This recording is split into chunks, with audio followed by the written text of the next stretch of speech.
Which quantity is largest? The number of grains of sand on Earth, the number of stars in the universe, the number of shuffles of a 52-card deck, the number of water molecules in this planet's oceans, or the number of seconds since the beginning of time? In this video, we study permutations, which are mathematical tools that will help us answer this question. Let's start our exploration with a set of 6 colored balls. We might wonder, how many ways can we put these balls in order? We'll find it helpful to label the balls with the integers 1, 2, 3, 4, 5, and 6. To determine the order for these balls, we create one bin for each ball. Again, let's label these with the numbers 1 through 6. Now, let's look at some ways to order these balls. We could leave the balls unchanged by simply maintaining their natural numerical order.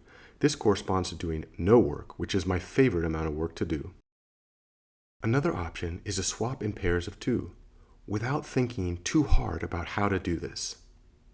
Yet a third option is to push and pop. Push each ball 1 to the right and pop the last ball back to the start. For a fourth choice, we could get our fancy pants on and do something much more interesting that I will not try to say in words. After about 15 seconds of play, we've created 4 different examples. If we keep going in this fashion, we might wonder, how many different orderings of n balls are there? What patterns do we see? How is this related to our lived experiences? To answer these questions, we study mathematical objects called permutations. Let's set up some rules for our play. Rule number 1 for permutations is that the number of balls must equal the number of bins. In our previous examples, we had 6 balls and 6 bins. This satisfies rule 1.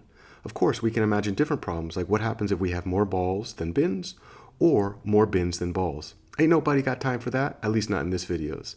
These situations violate rule 1 and are not part of our study of permutations.